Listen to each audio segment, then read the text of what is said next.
This video is based on Canadian tax policies in effect as of the date of recording. Content is for informational purposes only and is not intended to replace independent advice. Hey YouTube universe and all its inhabitants, it's Monique Madden again, certified financial planner, financial management advisor, and certified financial divorce specialist. It occurred to me in a recent client meeting that there's an awful lot of misconceptions with regards to the Canada Pension Plan and old age security, so I thought I would just record something quick to give you some insight as to what you might be entitled to and how to plan for it. So the primary difference between the Canada Pension Plan's retirement benefit and the old age security benefit is that we contribute to the Canada Pension Plan through payroll if you're working, or if you're a self-employed individual, through your remittance. Basically, your contributions then buy you credits towards the Canada Pension Plan. Now, the old age security benefit, on the other hand, is based entirely on residency in Canada, not citizenship, but residency in Canada. So, for instance, if you've lived in Canada for 40 years as an adult, you are entitled to the full complement of old age security, but you might not receive it. So, what people will often misunderstand is not only the nature of the benefit, but who gets what. So I'll get to that in a minute. Before I do, let me just let you know that in terms of the Canada Pension Plan, again, you contribute through your payroll up to a maximum earning level. If you earn beyond that, you're not getting much in the way of planning for retirement through CPP, and of course you're going to have to take matters into your own hands and contribute to RSPs if you're not participating in some sort of employer-sponsored pension. The maximum benefit for CPP as of right now, which is March 2018, is about $1,134. But the average of what people actually collect is dramatically lower than that, just over half that. Now that could be for a number of different reasons, including the fact that people may come to Canada mid-career, or people may have spent some time out of the workforce or retrained.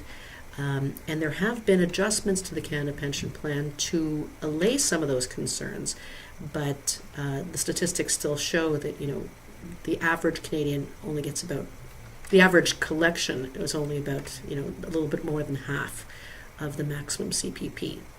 Old age security, as I mentioned, is based entirely on residency, and it pays you something in the order of $856, again based on 40 years of residency as an adult.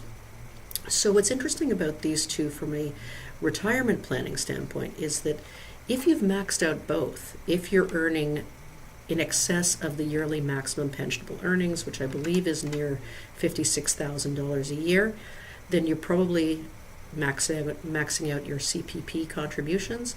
And if you've lived in Canada as an adult for 40 years or more, between those two sources, without having done anything else, you're probably setting yourself up for something in the ballpark of $1,700 a month in income. Now, certainly anyone living in an urban area would find it very, very hard to retire on that money entirely, but it certainly is a good stepping point upon which to build a retirement picture. And I will have some details in due course about a fuller financial planning seminar.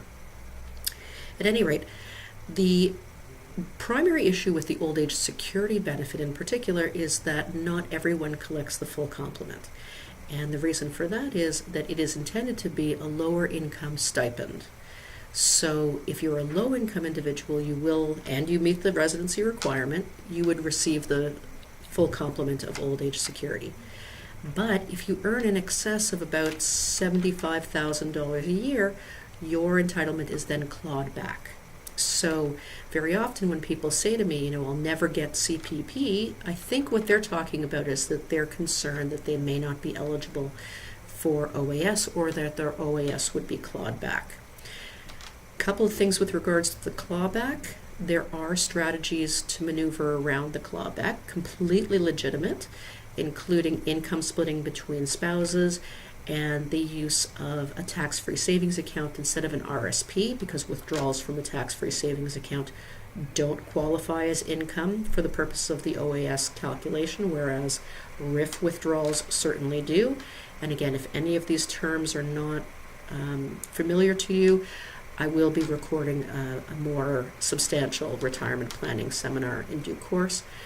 But, you know, by income splitting, that really means that the household as a whole, both individuals would have to report earnings in excess of $75,000 each.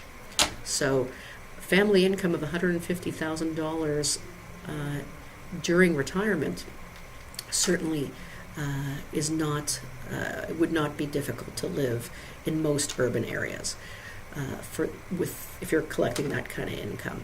So between income splitting and the use of the tax-free savings account, there are strategies that you can do to preserve your OAS.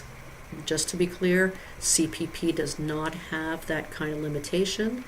I like to say in seminars that everybody who has contributed to the Canada Pension Plan will collect their Canada pension, and that could be, very, very high earners. It could be the corner office CEO. It could be our Prime Minister himself. As long as you've contributed, you would be collecting. It's not CPP that's clawed back. It's the old age security benefit. At any rate, if I can be of any service, please don't hesitate to contact me. You will see all of my information in the upcoming slide, and thank you, as always, for your time and attention. Talk to you soon. If I can be of any service, please don't hesitate to give me a call or email me.